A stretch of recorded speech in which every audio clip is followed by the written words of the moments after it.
Ah, the Cannes Film Festival, Le Festival de Cannes. Out in the French Riviera, the place to watch many different kinds of films, and also the place where you're forced to hear the aquarium in Carnival of the Animals by Sanson 24/7, so you better get used to it.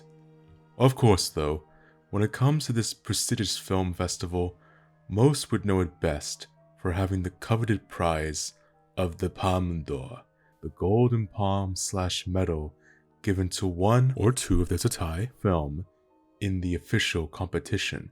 Now, as you would expect, this prize for any filmmaker would be a difficult hurdle to receive when penned along with dozens of other films that might also be just as worthy. It's all in the hands of the jury. To even win this prize once in your life would be a valiant honor in and of itself. And indeed, in some cases, it can absolutely draw all eyes to your film, possibly making it a worldwide cultural phenomenon.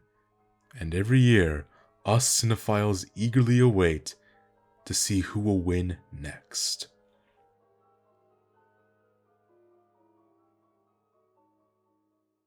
However, there is a strange anomaly in the festival's history that fewer people speak about every year that has been itching in my mind for some time now.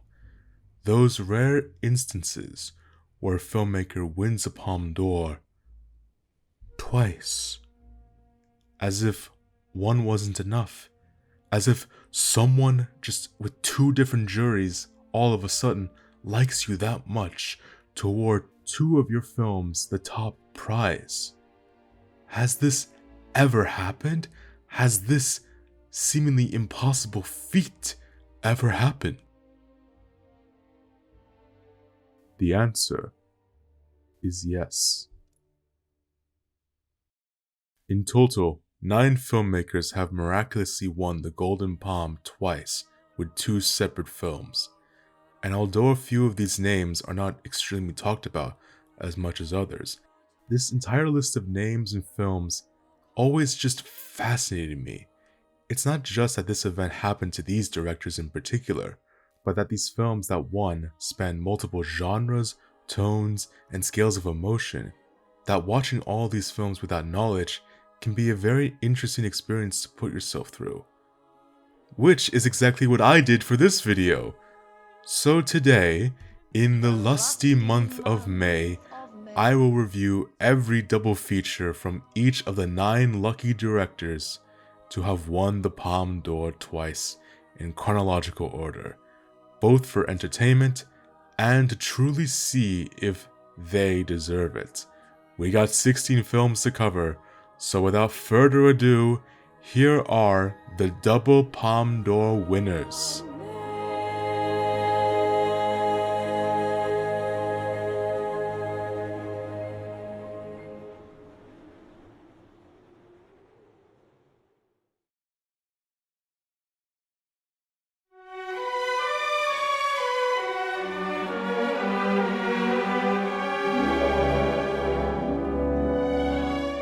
Is there really any need to properly introduce Francis Ford Coppola? Making some of the most iconic American films of the 1970s, let alone of all time, he definitely is the most recognizable name on this list, as his achievements he has gathered with the Godfather saga alone is enough to cement him as part of the greater cinematic canon. Along with some other films as well, I guess? But anyhow, today, instead of being the billionth person to discuss the 2 Godfather films that won Best Picture at the Academy Awards, let's go over to the other films Coppola has made in the 70s that both won him the Palme d'Or, The Conversation and Apocalypse Now. Starting off with The Conversation, while in the context of when the film came out, may automatically leave it as the least known of the 70s Coppola pictures, there is still a lot to praise here. Following surveillance expert Harry, played by the late Gene Hackman, the film may start off as simply an exercise in stylish sound design, but it becomes a beautiful example of what cinema for many scholars really is: a voyeuristic act of passivity, simply watching those who will never know you're there. Of course, cinema has always commented on the ideas of voyeurism and observation through the silver screen, but what makes Coppola's take still stand on its own is the specific ways he shows this voyeurism through his camera work, and what he and Walter Murch have to say about sight and sound.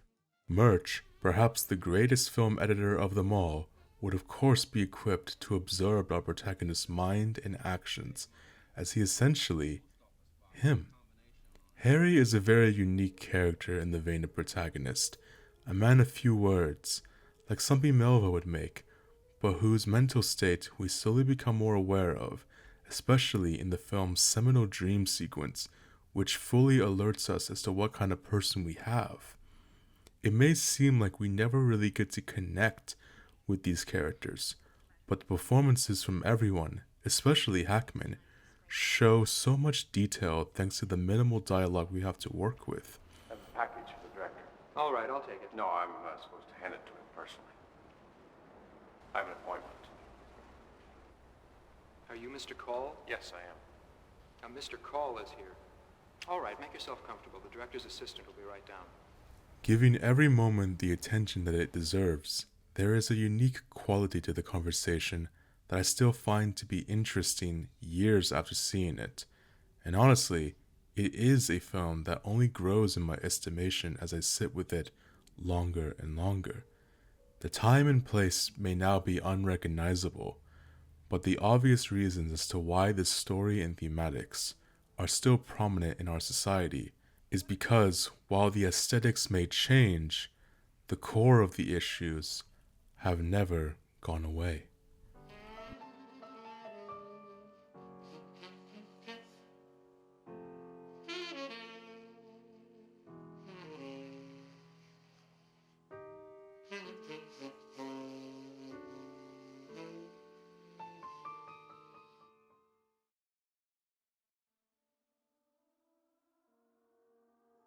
Moving on to The Apocalypse Now, this film I even feel more confident in saying that anything that could be said about this classic has practically been covered already. Funny, as my good friend Lewis once said when he reviewed the film back in 2015. Yeah, even though it's gained outstanding acclaim since its release, there really isn't a lot of interpretation of the film out there. Search for an Apocalypse Now analysis on YouTube and the result is practically zero. I always found the film to have a lot of ambiguous plot points, so how can a Best Picture nominee with some of the most surreal imagery and plot devices that are just begging to be deciphered have such little written about it? I don't know, but let's rectify that. Now it seems like the whole world has caught up to seeing all the beauty this film has, with essays, think pieces, and viewings from those who got to see it for the first time. It's nice to know that the world has finally sided with the fact that Roger Ebert was always right. Sorry, Gene. In all seriousness though, this for a while was my favorite of Coppola's main four, and it is a film that since day one has resonated with me even when I first saw it in its inferior Redux cut. Its narrative style, the color cinematography from Vittorio Storaro, Captain Willard's narration covering his whole ordeal, it practically just becomes burned into my mind forever. I was going to the worst place in the world, and I didn't even know it yet. Weeks away and hundreds of miles up a river that snaked through the war like a main circuit cable, plugged straight into Kurtz. It was no accident that I got to be the caretaker of Colonel Walter E. Kurtz's memory, any more than being back in Saigon was an accident. For how infamous the production was in this particular film, it still cannot be underestimated how earth-shattering of a miracle it is that the film, in any cut whatsoever, still managed to be a powerful exploration of the dehumanization of man.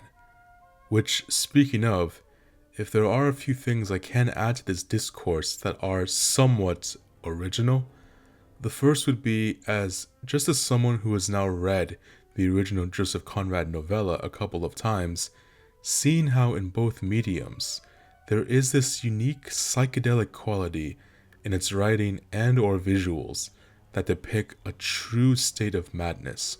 The main primal force brought on by Kurtz exemplifies a living state completely away from modern society and into the primal jungles.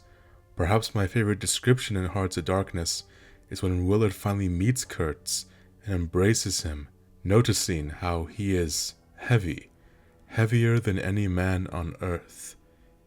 Indeed, it is that weight that we see in the film that Willard must take on, and perhaps it may become a cycle that mankind will always find itself back to its primitive roots, and that is just both awe-inspiring and terrifying.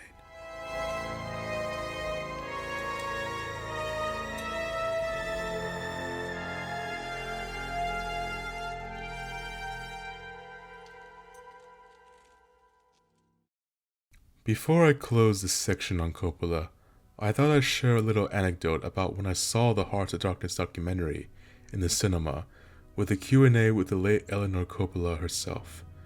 I was lucky enough to actually ask her a question, and I simply said to her what was her favorite release cut of the film. Even though I personally disagreed, because my cut is clearly the best one, her answer has always stuck with me.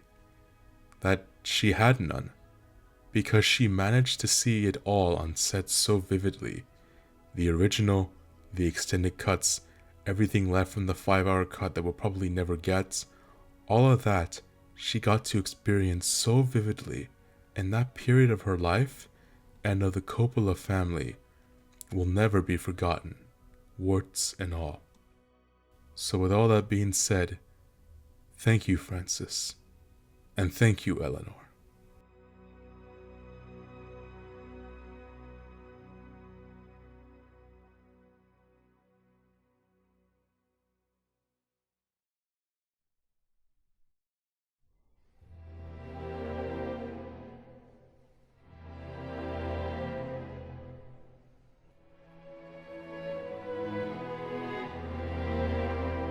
From the most recognizable name of the group to perhaps the least recognized, Danish director Bille August, while making a few acclaimed and award-winning films, has never been immensely discussed as his contemporaries, and his films here are definitely the least known works of the entire list.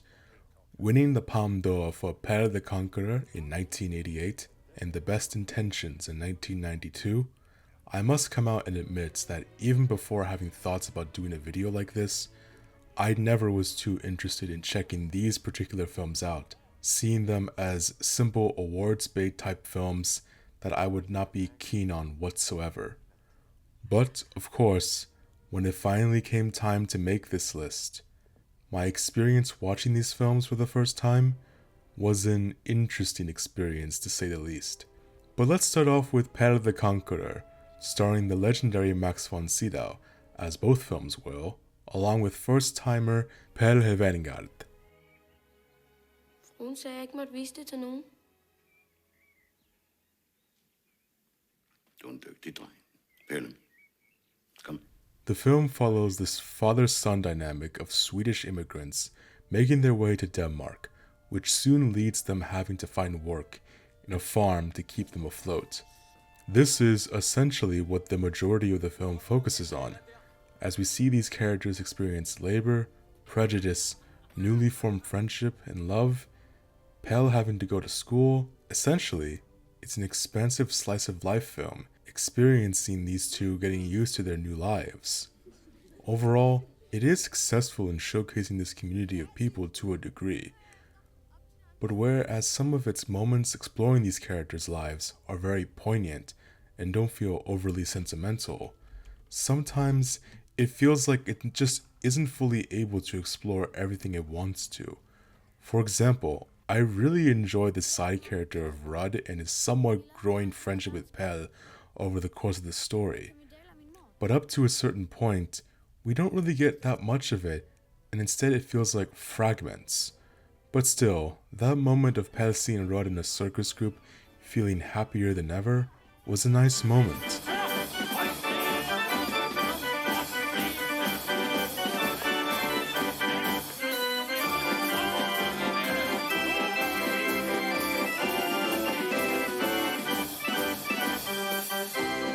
And again, fragments of that occurring throughout the film, but never getting a full picture. With that being said, a good picture it still is, especially with how fantastic as usual Max von Sydow is. There really was no other screen presence like him before or since when it comes to portraying such vulnerable, powerful emotions in every scene to perfection. Du har gået en lang vej. Ja, jeg skal lige bare ned og takke for, at du var så snäll mot Pelle. Hvad er jo endnu det for noget slør? Skål. Spis. Det har været en god hustru og din mand. The cast in general is very strong, even from the child actors, and it is with these strengths that include August's assured direction that make Pelle the Conqueror a pretty good film overall, even if it never reaches its full potential.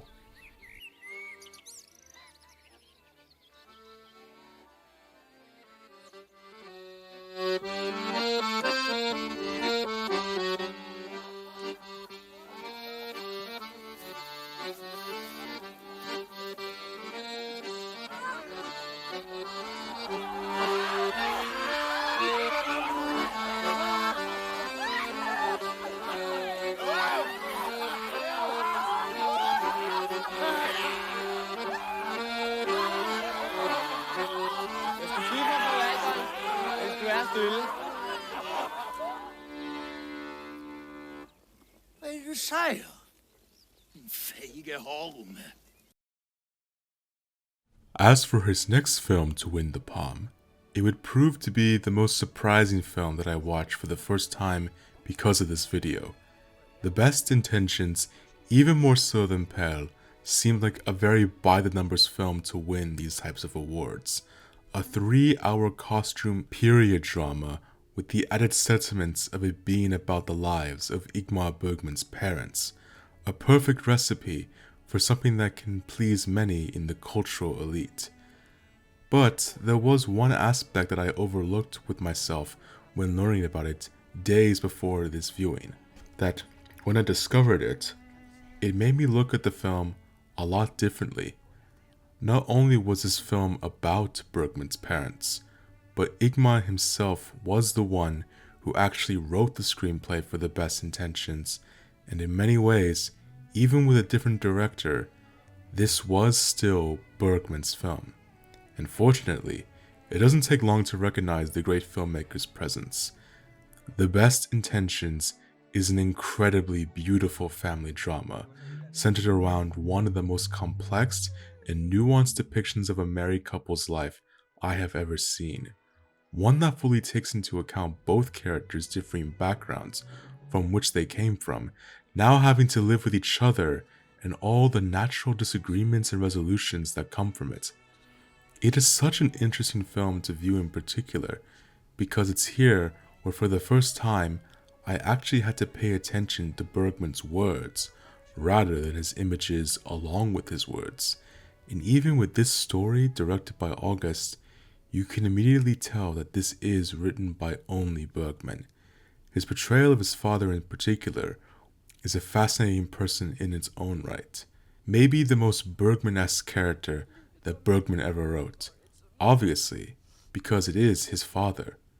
But also it feels like Bergman seeing the similarities with himself and his father. A priest who mainly relies on suffering, someone who has such complications with multiple romantic interests, and even with his wife can become easily frustrated.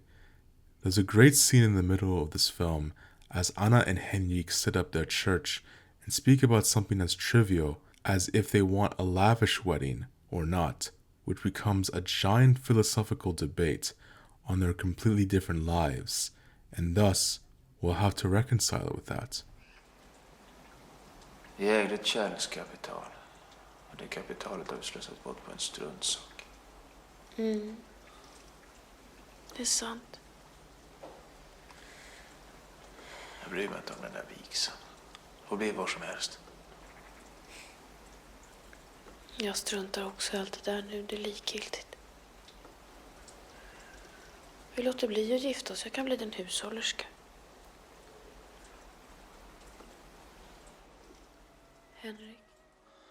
It's hard not to think about Fanny Alexander in particular with this film, as while Bergman did show his childhood influences in that film, the best intentions makes Bergman's prior family epic portraits look like a fairy tale in comparison to his parents. While I do wish Bergman would have directed the film, I can kinda see why he wouldn't, and the best thing I can say with August directing Bergman's story is that it makes it feel more unbiased, while still being ultimately a loving tribute to Bergman's own parents. It's a fantastic film that is legit underrated, and genuinely deserves to be spoken of more in the Bergman canon, even just for his incredible writing.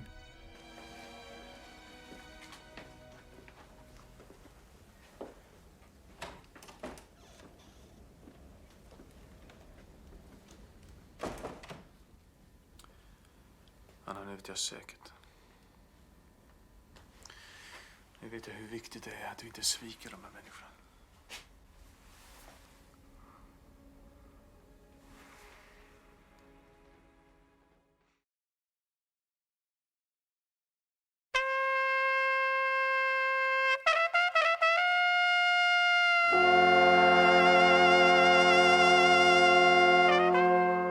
One of the more eccentric personalities on the list, Emir Kusturica's madcap, Fellini-esque portrayal of his homeland is what is best known about his most famous films, and from what I have seen from the director currently, it's definitely a style I connect with. So that is why it is a bit surprising that his first Palme d'Or, When Father Was Away on Business, showed that in his earlier works, that style was more muted than what it would transform in the upcoming decades. Yet, nevertheless, his first film is still a good one to speak on. Admittedly, I know I had my own mental unfair judgments on knowing this film won the Palme d'Or in the same lineup in which these films were also in competition, and given especially Mishima is one of my favorite films of all time, that definitely made me a little infuriated for a time. But after this viewing, while still not as good of a film as that, When Father Was Away on Business is a good early film from Kusturica.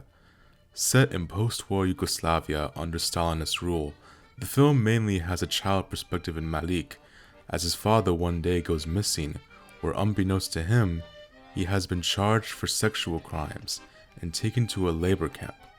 It's very dark subject matter that through Kusturica's lens from the perspective of Malik, it is of a world which does leave room for humor.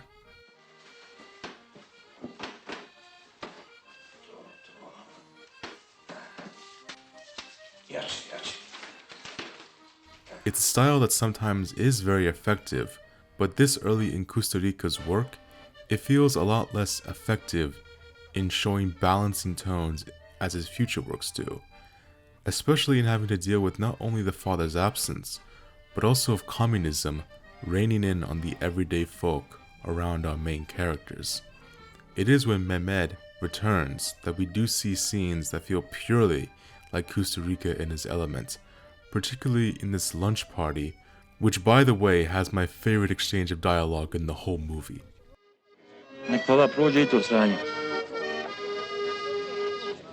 Kako bi drugče moglo biti u demokratiji? Opet u demokratiji. Ta prazna kasa. Napravit ćemo ih. Namaknut ćemo ih. Crtat ćemo ih kako treba. Nema lova veze s demokratijom. Moj političar. Ničeg na kugli zemaljskoj nema, da nema veze sa nafakom. Rekao sam ja tebi. Gdje je prazna kasa, nema tu demokratije. Nema. It is one of those films that shows so much potential for the unique vision that he would bring to cinema that in his upcoming films would fully achieve. So even though I was left a little underwhelmed, it was still a unique watch, which has its strong elements that remain very memorable.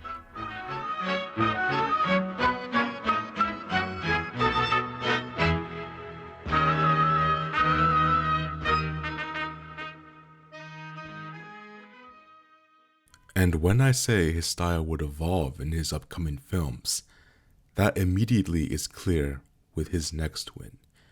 Because Underground, on the other hand, is a fucking masterpiece!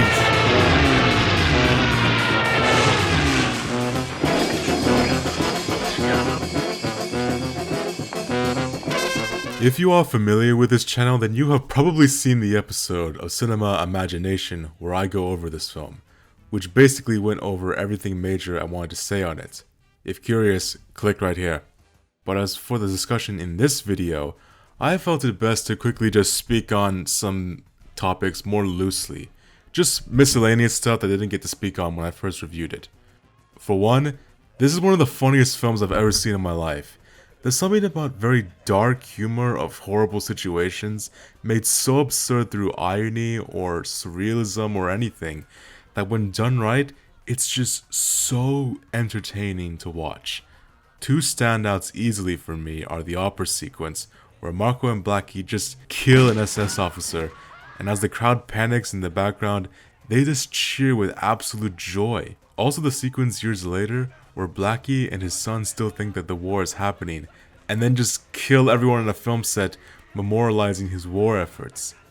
I mean, like, come on now, it's just so good. Marco and Blackie in particular really are just one of the most entertaining duos you could ever see in a film, and I feel like it is that friendship that makes me go back to this film. Oh yeah, something I definitely couldn't speak about before, the music. Just the music. Need I say more?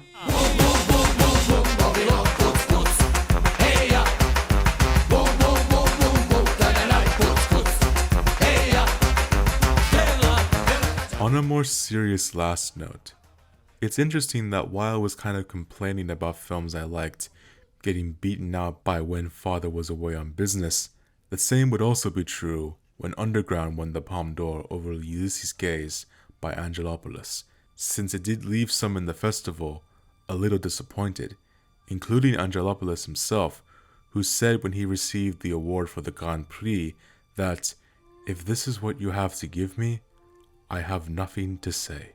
I imagine many legit thought this film would win the Palme, and thus Underground's win came off as a disappointment. Yet I can't ignore my preferences with this one as well. Don't get me wrong one bit, Ulysses Gaze is also a phenomenal masterwork from Angelopoulos, and him later winning for Eternity in a Day is one of the most deserved wins of the entire festival's history. But Underground still, for this year, gets my vote. Because overall, in the past few years since seeing it, it definitely remains one of my personal favorite films of all time, and it shows Kusturica's sensibilities as an artist on full display here, making for one of the most enthralling cinematic experiences I've ever seen.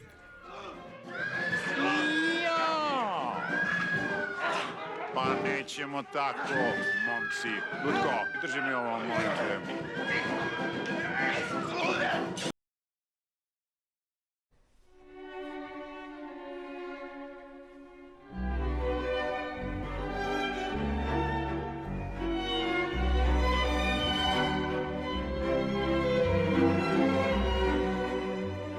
The two Palme-winning films of Shōhei Imamura represents two of the most unique in Cannes history for varying reasons. For the Ballad of Narayama, it was the first time a major cinematic remake was to win the prize, being from the original 1958 film by Keisuke Kinoshita, which was only nominated for the Golden Lion in Venice, yet didn't win. Meanwhile, for 1997's The Eel, to this day, it remains the most recent time that there was a two-way tie for the Palme d'Or, with Imamura sharing the award with Abbas Kiarostami in his masterpiece, Taste of Cherry. Please let there be another tie in my lifetime, I want to see it so bad. With that out of the way, first up is Imamura's take on the Ballad of Narayama. Along with this film, I also recently checked out the original 1958 classic, also adapted from the same source material, which to me made this discussion carry a lot more weight. Imamura's film is a great example of what a director can do when telling the same story as someone else. While Kinoshita's film heavily relies on kabuki-style theatrics and bright colors, creating one of the most vibrant and richly textured films of the Japanese cinematic golden age. Imamura cinema was that of the new wave, past the old masters, and into a period of more brute aesthetics. The 1983 remake removes the artifice that can be noticeable in the original, and instead aims for a more realist look. The opening shot feeling less like a stage and more of a Herzogian hover into the natural world of darkness.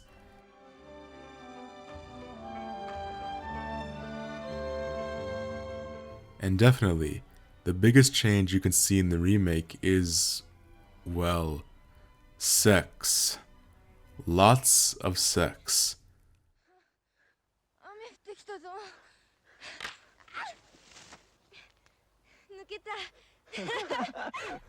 However, with that being said, the narratives are actually still quite similar. Some characters get more screen time than others than they do in the original. The pacing is a lot more glacial, but Imamura still tries to mostly remain narratively faithful to the original story, with only the major changes being really of aesthetic based. Definitely, it will be an aesthetic preference that will determine which of these films you'll like more. Personally, I cannot help but love the kabuki style theatrics more, and even with its age, the moments that are meant to feel visceral, like when Orin breaks her own teeth, are still effective all these decades later. As for Imamura's take, it is one that I really liked, but one where its even more misanthropic look at rural village life was not as effective for me. So overall, it's a film along with its original that is a truly unique piece in all of Japanese cinema.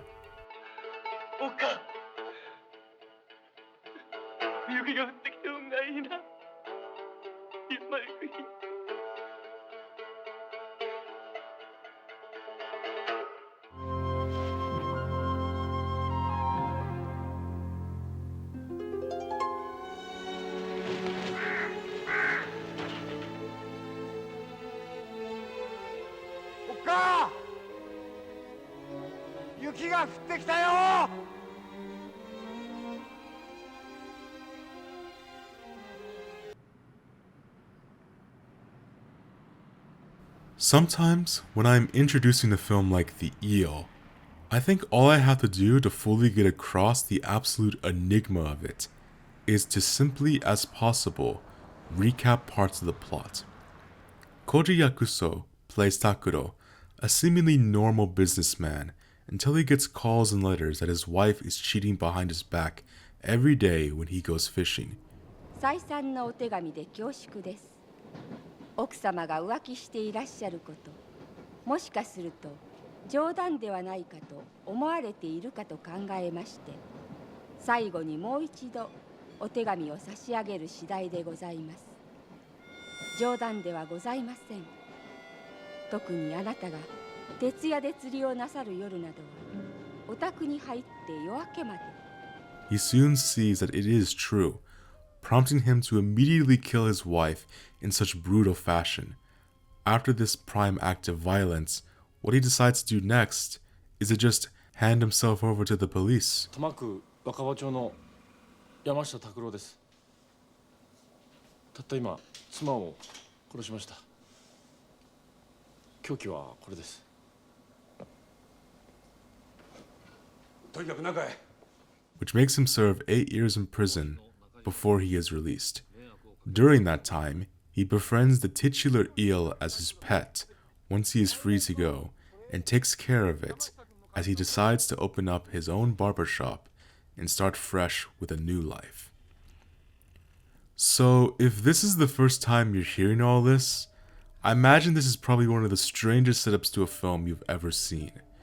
And the strangest part of all is that how through this dark premise comes a film that overall feels very laid back and calm throughout most of the runtime, as he soon gets to know a young woman named Keiko who starts to work for him.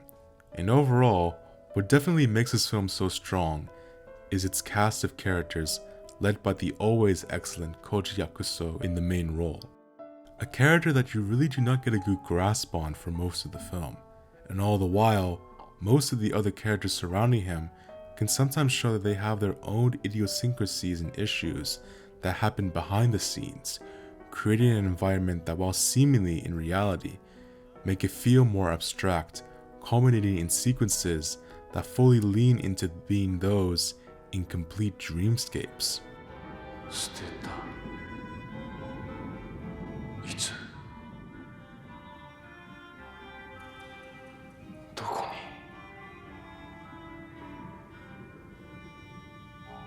It's such a unique take on what should be a simple slice of life drama that even with its cynical moments, it rarely feels like it fully leans on being a cynical film, instead being a work that is anthropological in nature as it tries to understand the very interesting people in such normal environments, a pure reversal of a classic idea of storytelling where normal people get wrapped up in interesting environments. And for that, The Eel was one of the most unique films I have seen in recent years, and I loved it a lot, and can't wait to see it again. Oh, by the way, there are two different cuts with the original and extended cuts. I saw the extended one simply because that was the copy I got, and if you want to see the film yourself, it's currently free on YouTube with subs. See it.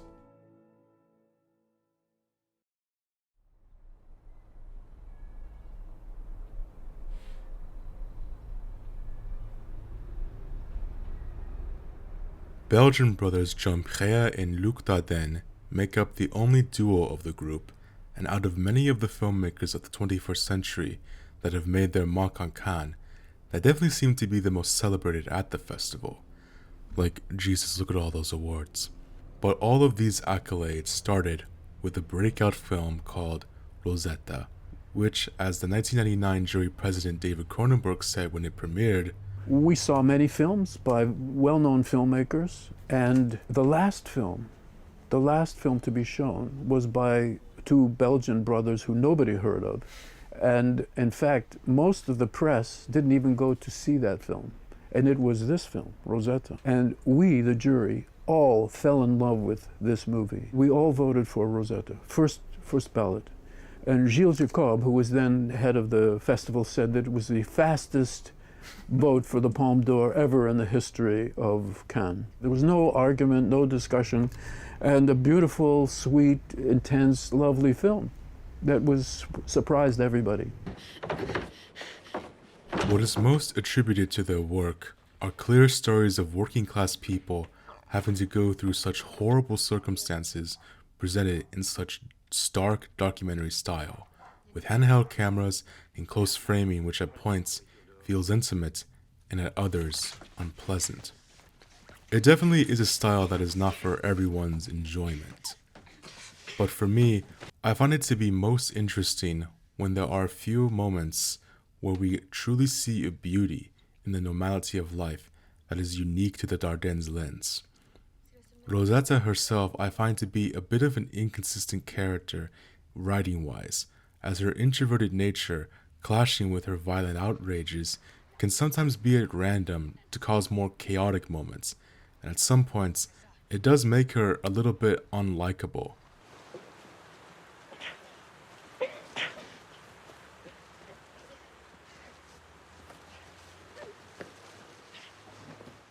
However, those small Bressonian moments of her little hiding spot of boots in the woods, of her grabbing her bait to fish, and especially that moment with Riquet simply sitting in silence while music plays diegetically. Je m'entraîne sur la batterie d'un pote. Et toi, tu joues de quelque chose? Non.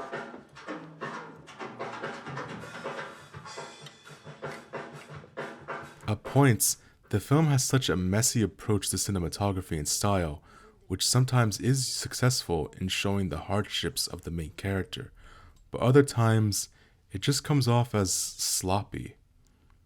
But nevertheless, it is a film that mostly is a good effort from a cinematic standpoint in terms of a harsh portrayal of life that many still face to this day.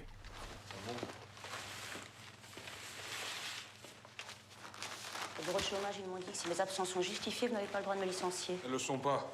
Vous savez bien que c'est mon bébé qui est malade. Pas 10 fois par mois quand même. 6 years later, they would win their second Palme with The Child, a crime story of a mother whose thief boyfriend must deal with the challenge of being a father to her newborn son. It's like many of their other films, a simple setup to see what the main characters will face next. And for this film, I now must say up front that this is definitely my least favorite film I watched out of all of the winners. It's not a terrible film, but it is a film that when watching it made me feel frustrated because of its execution and reminded me of how the Dardenne style cannot be as effective as it could be at certain points. For something that aims for a documentary style of realism, sometimes a premise like this that can border on melodrama will feel out of place. Like, just see this scene visually along with how the dialogue is written on top of that. Je suis contente. On y va?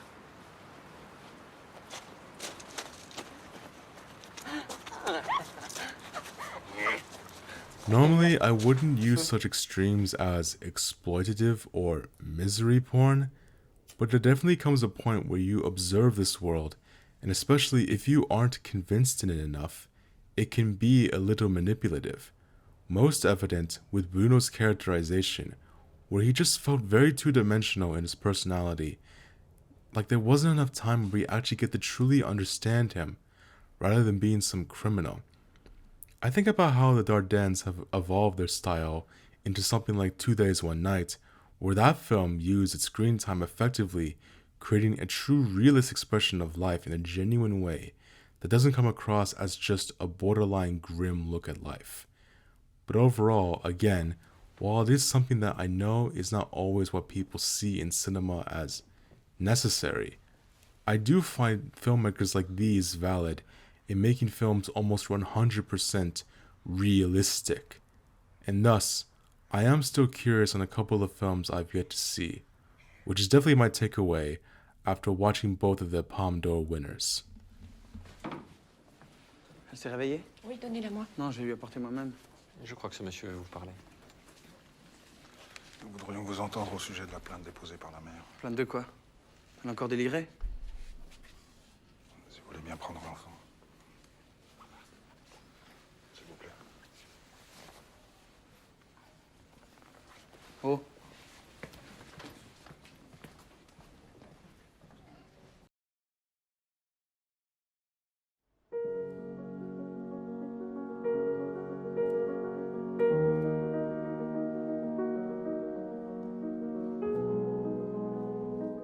With these two films by Austrian director Michael Haneke, I must preface with a personal bias, most definitely, that these works are not only my favorite of Haneke's filmography, not only two of my favorite films of the century, but also two of my favorite films of all time. So talking about either film, no matter what, I will definitely say that both wins were absolutely deserved. Haneke has always been a director I've strongly responded to, and now I'll discuss exactly why these two films in particular are a standout in an already monumental body of work. The White Ribbon, for many, is most called in the context of Haneke's filmography as the black sheep of the collection. His longest running film, the only film shot in black and white, and the only one of his films to be a period set drama, specifically in a rural town during World War I, by the most eerie scene of the Baron's hearing of some terrible news. Was ist? Sie in den österreichischen Thronfolger erschossen in Sarajevo.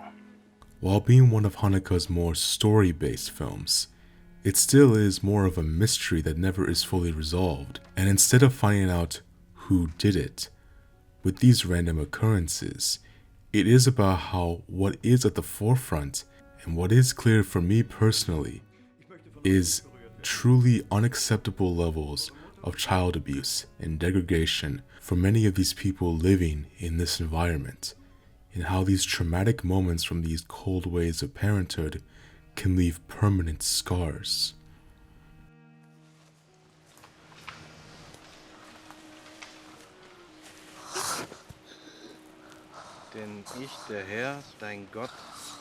Yet at the same time, while this is definitely in line with how Haneke mostly views the world, there's something very unique in this film that makes it my favorite of his, and that's how more than any of his others, beneath the darkness that comes with adulthood, interacting with childhood, there also are moments of pure humanism, most seen in the teacher, played by Christian Friedel, who has the most sympathetic character out of many, especially when he forms a relationship with Eva. Also dann, auf Wiedersehen. Auf Wiedersehen. Wenn Sie durch Basendorf radeln und meinen Vater sehen, grüßen Sie ihn zumindest von hier. Ich kenne Ihren Vater nicht. Das ist wahr.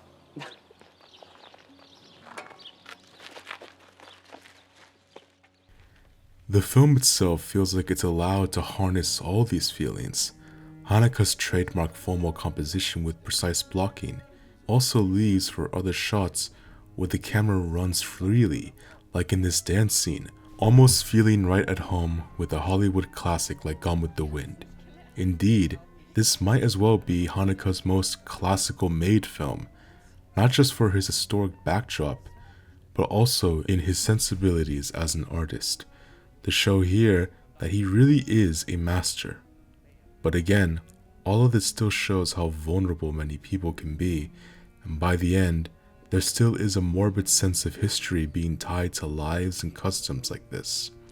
I recently rewatched this film with my abuela last year, and on that viewing, for the first time ever, seeing the final shot of everyone together, knowing how any sort of crime could be placed on any of them, just made me tear up as the song started playing, knowing how this dark story from our past is still one felt in our present.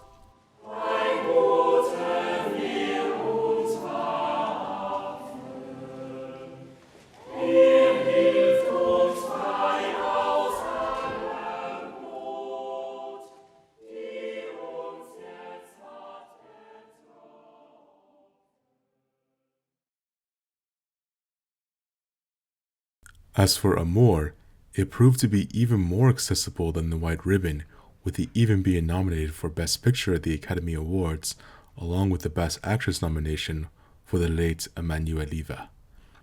Of course, on that note, this film really is about the twilight of any life, who lives on to a certain point, where we fully see how a body is only temporary.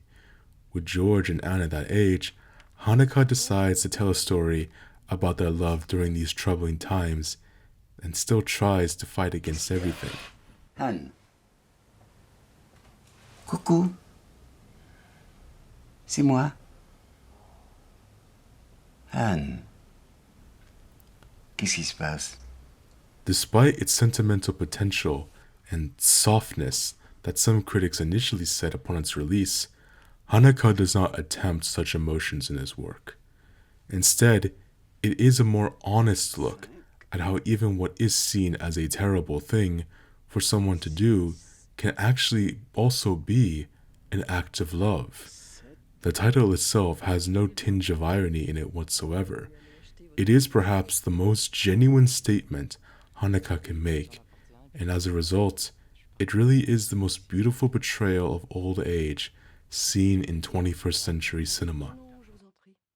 It pretty much is seen by this point that after his 2017 film Happy End, he possibly will no longer direct another film again. Happy End by itself is a great film to end on, but Amour is Haneke's first signaling the end of what he and many will go through, and with all the harshness that can be abound, there is beauty to be found even at life's end.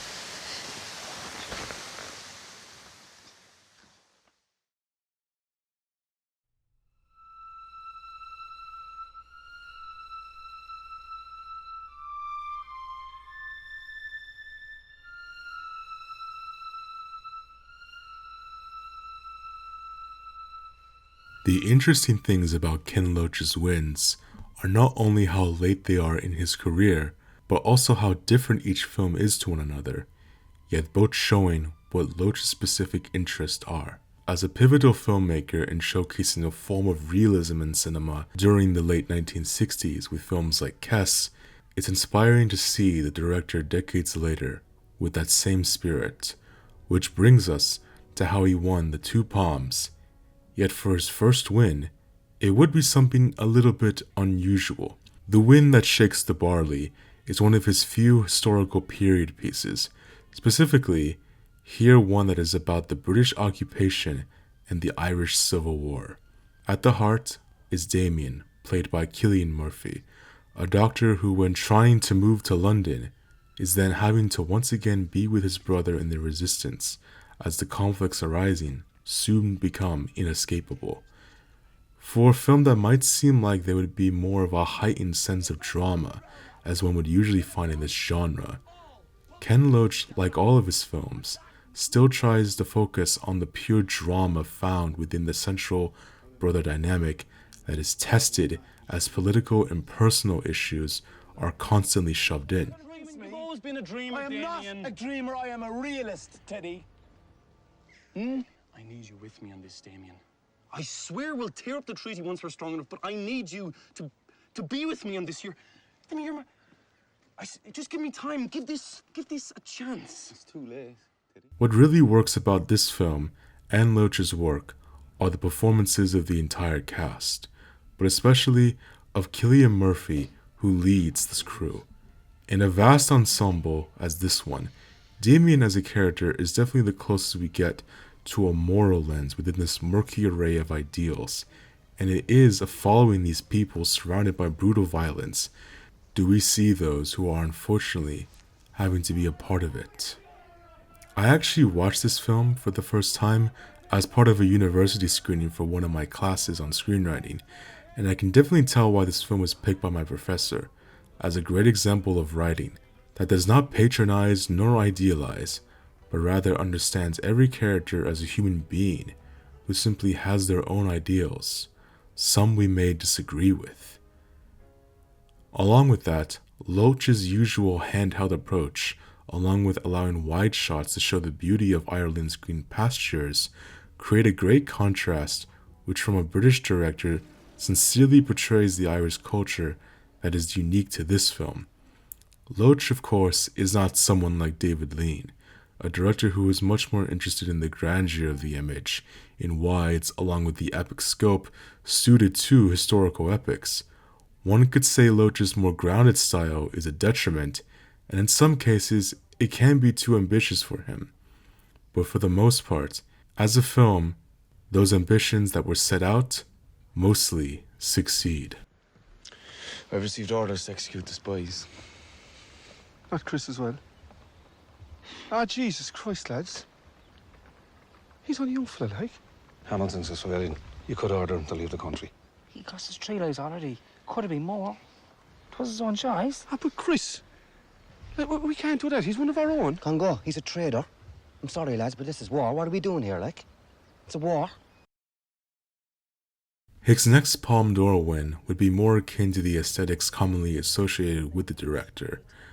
I, Daniel Blake, a social drama about the titular character, a middle-aged widowed carpenter in Newcastle who, after suffering a heart attack, requires welfare from the bureaucratic state, which in and of itself becomes a challenge for the man. It is that journey that reaches a boiling point, with all their needless regulations and obstacles, that is at the heart of Loach's commentary with this film. No, mate, I think you need if to I leave was the going to building. create a scene, you'd know about it. You need trust to me. leave the building. I'm sorry, look. Okay, you need to. This is ridiculous. Jesus Christ! What am I supposed to do? Who's first in this queue? I am.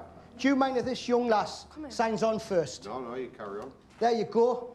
Now you can go back to your desk and let her sign on and do the job that the taxpayer pays you for. This is a bloody disgrace. Listen, all right? This doesn't have to involve you. And from the outset, it is absolutely not an easy film to watch at points. But that's what makes the tone of the film unique, in how between all these troubling situations are acknowledgments of the simple, beautiful moments still found in life with other people. It is. Now there's 4 candles, right? And you don't burn yourself. I won't burn myself, don't worry about that. But thank you for thinking about us, Daisy. There is such a memorable array of characters that are so instantly identifiable that it really does feel like anyone in this environment could be aware.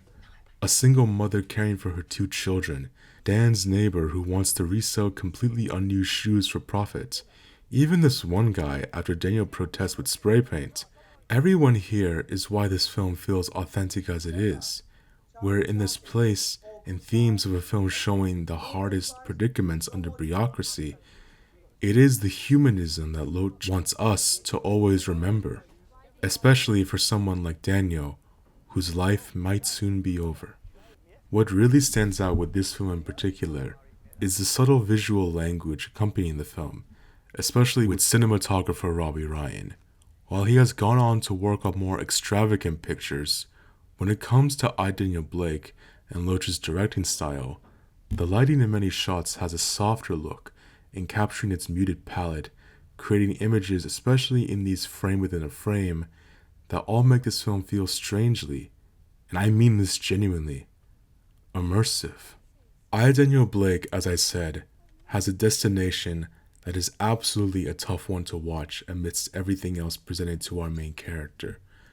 But it is necessary to understand these systems and the people having to live in it, both for what it is and how it can be improved. Do you want to sign this or not?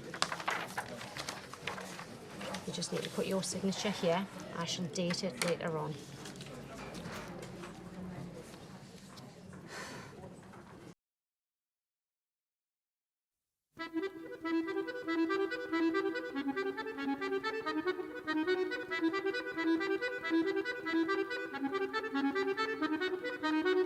And last, but not least in our exclusive lineup of directors, is Swedish filmmaker Ruben Östlund, our current most recent individual to have received the 2 Palme d'Ors, with The Square and Triangle of Sadness. And from my observations I've noticed in various film circles, these 2 films, and Östlund as a director himself, seems to be the most divisive out of any of the ones here mentioned. Some find his works profound, some call it pretentious, some love his work, some loathe it, and definitely a few with just the idea of Östlund's filmmaking itself being a part of any awards circuit is enough to make them groan. Which I definitely think most of this is because, as you'll soon see, Östlund's 2 most recent films are definitely the most contemporary out of all of them in this list, in aesthetics, form, and themes. So, with all that said, let's discuss.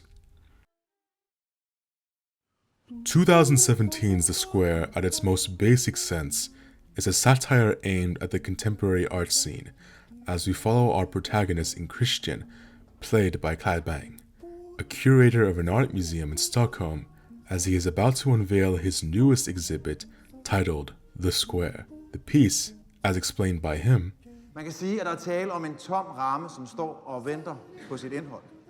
Lola sammenligner faktisk The Square med en fodgængerovergang. Og hvis I nu tænker på en fodgængerovergang, så er vi jo alle sammen klar over, at her er der en meget klar overenskomst om, at bilisterne passer på de gående. Præcis er der på samme måde en overenskomst om, at i The Square, der passer vi på hinanden.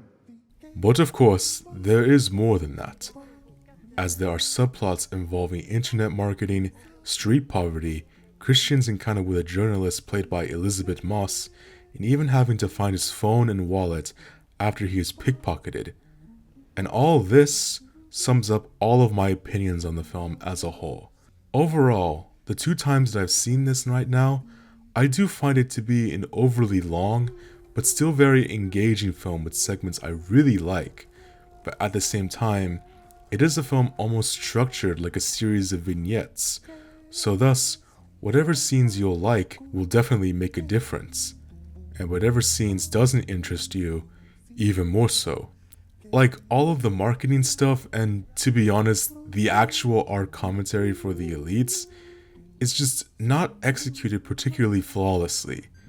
Like for instance, the way they portray YouTube viewership and the internet, now almost 10 years later, is almost kind of embarrassingly outdated in hindsight. Like, take it from me, someone who's explored YouTube and been on YouTube and making YouTube videos for over a decade now. Like, come on. Made worse so by the fact that in the same competition lineup of that year, Mikael Haneke's Happy End already portrayed social media and the internet with much more authenticity and depth. And if there really is a film that explores all these class differences and modern technology with grace, it's that one. Yet, I will also say that the scenes that do work really amaze me, which is definitely why to this day, I do have kind of a fond appreciation for the film. Definitely most because of the ape scene with Terry Notary as a real performance actor who does ape creatures like in the Planet of the Apes franchise. Now here, without any visual effects, in legit one of my favorite single scenes of the past 10 years. The premise of this performance piece for all of these wealthy observers is to watch the most authentic portrayal of a wild animal by a human, to where it's a performance that is completely in character all the time. And as the announcer says, as you all know, the hunting instinct is triggered by weakness. If you show fear, the animal will sense it. If you try to escape, the animal will hunt you down. But if you remain perfectly still without moving a muscle, the animal might not notice you. It seems alright at first, until several people let their guard down. Because for me, I definitely see this as how, for many, it just is a performance, and not something that truly is real.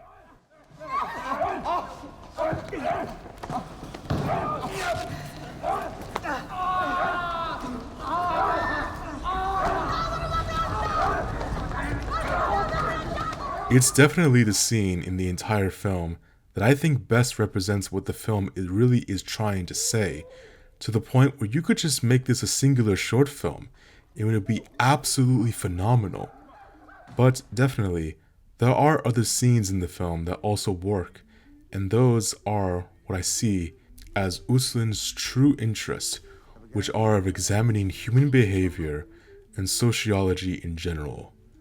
Christian's journey in this film, beyond his public appearances about his new art piece, is about his personal contradictions and the moment of him letting his guard down as we see him for what he would really do in that instinct, as do many of us. Östlund's directing keeps shots still, but long, as all these inflections from people are on full display for us to view. Some of the most memorable moments in the film coming directly from real-life oddities of our own world. Like, do you remember this passage said by Elizabeth Moss early in the film? Exhibition, non-exhibition. An evening conversation that explores the dynamics of the exhibitable and the construction of publicness in the spirit of Robert Smithson's sight, non-sight. From non-sight to sight, from non-exhibition to exhibition, what is the topos of exhibition, non-exhibition in the crowded moments of mega-exhibition? That was actually based on a real text by one of the professors of the same university that Östlund himself teaches at. It was actually a professor at the fine art department of the university, where I'm a professor at the film directing or the film department.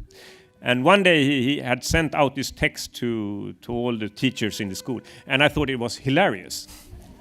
And I tried to read it, and I tried to understand what he meant, and I stole it, and I put it into the film, and I have still not asked for permission.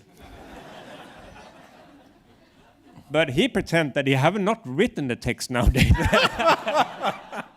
Indeed, I think the ending scene as Christian's children just look at him after all the hoopla that he has been going through, including trying to get an apology from some other child, finally has them see their father not as a figure who raises them as children, but just as a person.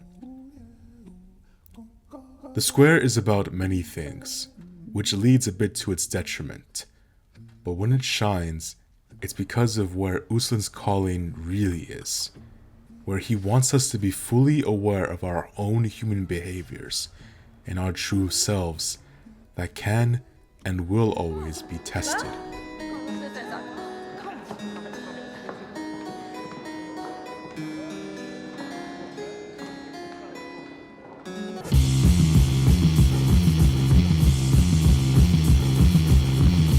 A few of Ruben Östlund's films can be described as stories in one location. In Force Majeure, it's a resort in the French Alps. In The Square, it's an art exhibition. And in Triangle of Sadness, it's a luxury yacht filled with the most colorful cast of archetypes you could possibly fill. The most recent winner on this list, Triangle of Sadness, as the title suggests, is a triptych film that, like The Square, focuses on many topics throughout its 2.5-hour runtime. Here with elements of commentary on the modeling business, relationships, the class borders between the wealthy and the working class, capitalism, communism, and basically everything in between. Russian capitalist and an American communist. Oh. On a $250 million luxury yacht. Now, for this film in particular, what definitely stands out just by the premise on its own is that it does not really have that much subtlety in its writing.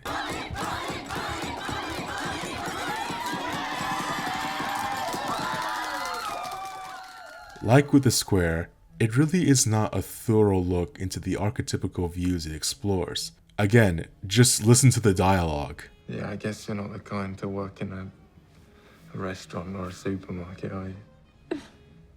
No offense.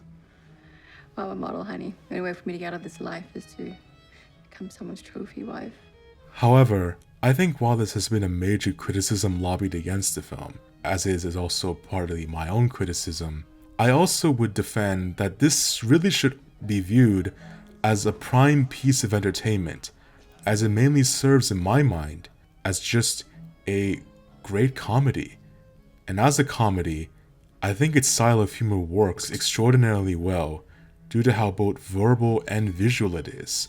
Östlund's attention to detail in directing and editing make for such sharp gags that are just memorable. The elevator constantly moving as it interrupts Carl and Yaya's argument, the small fly buzzing around every corner of the yacht, even just in characters that Zlatko Buro tirades with Woody Harrelson's drunk Marxist captain are just enthralling to see. The problem with socialism is that you eventually run out of other people's money. Margaret Thatcher. You're gonna like this one. The last capitalist we hang will be the one who sold us the rope, Karl Marx. And to relate it a bit to that, the film's most infamous scene, a half-hour descent into chaos, as the yacht shaking and tilting, making many seasick, drunk, and horrified as the situations become worse and worse. It really is just exploiting the Murphy's Law of anything that can go wrong will go wrong. And in this small, contained environment of a yacht, that means that everyone can be vulnerable to it. This is a scene that really does remind me of how influential Luis Buñuel was to Östlund, and how Buñuel, through his surrealism, also wanted to take jabs at basically everyone. It reminds me of a scene of that like Viridiana, where all of these beggars and peasants go into this lavish house as they play Hallelujah from Handel's Messiah, simply playing and laughing and drinking, making sure everyone is having a great time, both mixing in the sacred and the profane. While Buñuel mainly also did this through symbolic imagery, Östlund simply shows this as the brute, almost comical hyper-reality of our situations only becoming more and more terrible, based on the worst possible outcomes that can come from our own reality, which climaxes with the ship itself blowing up.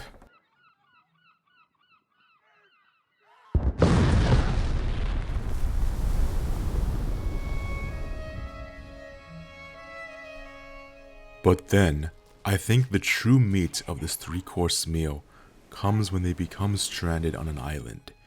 Because just like with Östlund's other films, the characters, usually as an ensemble, feel a bit like dolls being played with to see what extremes they can be bended to. In this case, it is this colorful array we see that I think is actually a bit more interesting than what is expected and what is discussed when talking about this film. Yaya, being this archetypical female model, is shown piece by piece to have such manipulative qualities that by the end become Machiavellian actions, all in the need for survival. It could have been so easy to make a CEO character be this idiotic asshole, but Jarmo might genuinely be the kindest and most earnest character in the whole film, almost childlike.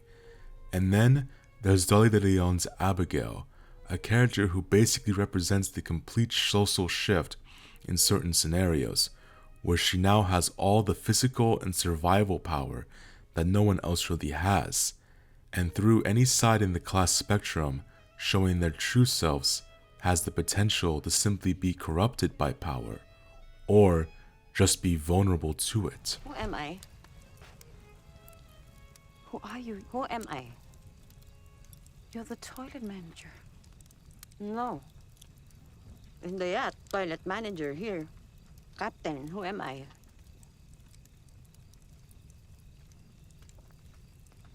You're the captain. I think overall it is a film that, as a piece of entertainment, it's one that I really love, but it's one whose oasis doesn't have much depth, only really shining where, as I said previously in The Square, is what I see as cinema about humanity stripped of all its ornaments, and it is those moments of showing primal humanity that I think Triangle of Sadness makes its most unique points.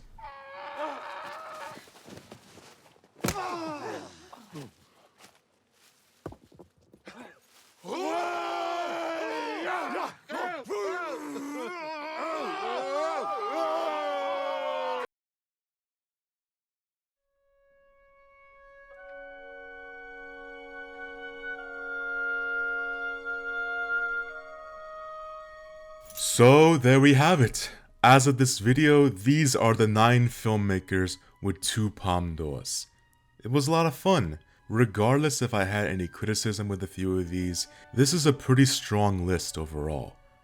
By the way, if you're curious, here's the ranking of each pair of films calculated by rating average. Also, here's how I rank all the films individually. Yep. And so, to cap off with a little note about the future, the 2026 festival is almost ready to give out its awards by the time this video goes live.